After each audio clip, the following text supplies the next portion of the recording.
Hello दोस्तों, क्या आप अपने फैसले खुद लेते हैं?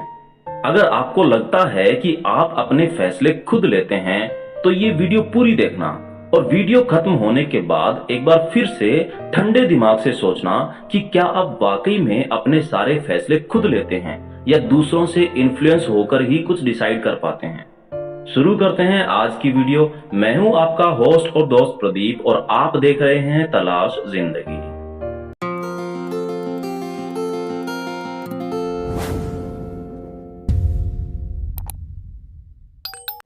एक दिन की बात है, मैं रेलवे स्टेशन पर खड़ा था और ट्रेन का इंतजार कर रहा था। मैं जिस ट्रेन का इंतजार कर रहा था उसमें आरक्षण का कोई सिस्टम नहीं था। प्लेटफॉर्म पर इतनी भीड़ थी कि यह बात स्पष्ट थी कि जगह उसी को मिलेगी जो भीड़ को पछाड़कर सबसे पहले ट्रेन में चढ़ेगा। तभी घोषणा हुई, जयपुर को जाने वाली गाड़ी 40 मिनट की देरी से प्लेटफॉर्म नंबर 1 पर आएगी। इस घोषणा के बाद सभी यात्री आराम से बैठ गए और कुछ व्यक्ति नींद की मीठी मीठी झपकियां लेने लगे। कुछ ही मिनट बाद एक व्यक्ति उठकर पश्चिम की तरफ आगे बढ़ा जहां से ट्रेन आने वाली थी।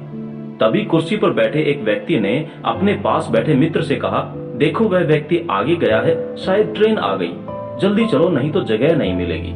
ऐसा कहकर वे दोनों व्यक्ति आगे की तरफ भागे जहां पर ट्रेन आकर रुकती है।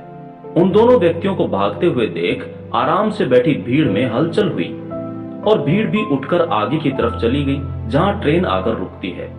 भीड़ को देखकर मैं भी आगे की तरफ चला गया। आगे जाकर पता चला कि ट्रेन नहीं आई। सबसे पहले जो व्यक्ति आगे की तरफ गया था वो तो बस ऐसे ही टहल रहा था।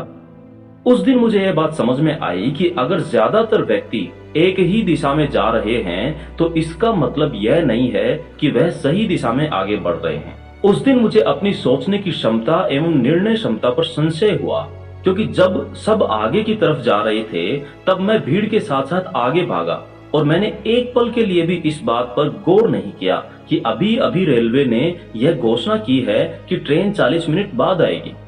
आज हमारी समस्याओं की एक वजह यह भी है कि हम स्वतंत्र रूप से नहीं सोचते और अपना निर्णय दूसरे व्यक्तियों द्वारा लिए गए निर्णयों के आधार पर ले लेते हैं। कोई विद्यार्थी अपने करियर के बारे में निर्णय लेता है तो वह अपना निर्णय इस आधार पर लेता है कि उसके मित्रों ने कौन सा क्षेत्र चुना है अथवा उसके परिवार का सदस्य पहले से उस क्षेत्र में है या नहीं। दोस्तों, विद्यार्थी को निर्णय स्वतंत्र रूप से और अपनी रुचि के आधार पर लेने चाहिए। जिस तरह प्रत्येक व्यक्ति का स्वभाव एवं जीवन की परिस्थितियां अलग अलग होती हैं, उसी तरह एक ही प्रकार का निर्णय सभी व्यक्तियों के लिए सही नहीं हो सकता।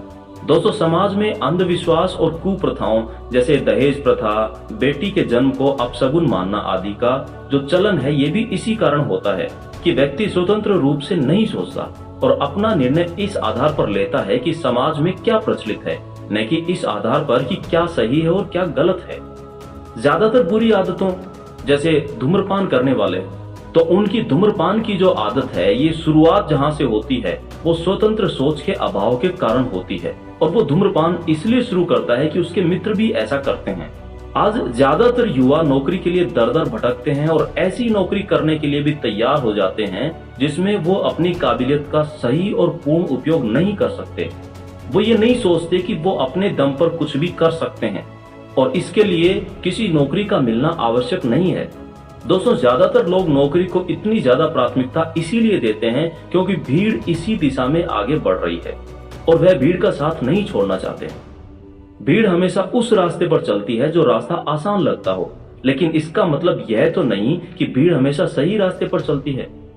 इसलिए दोस्तों, स्वयं को जगाओ, अपने सपनों को जगाओ, अपने मन को स्वतंत्र बनाओ, अपने निर्णय स्वयं लो, क्योंकि आपसे बेहतर आपको कोई नहीं जानता। और अगर आप खुद की काबिलियत के आधार पर अपने जीवन में फैसले लेंगे तो आप उसमें अपना बेस्ट दे पाएंगे और आपके उस फैसले में सफलता पाने के चांसेस और भी ज्यादा हो जाएंगे। उम्मीद करता हूं दोस्तों आपको ये वीडियो पसंद आई होगी। फिर मिलेंगे अगली वीडियो में कुछ और अच्छी बातों के साथ। देखते रहिए तलाश जिंदगी।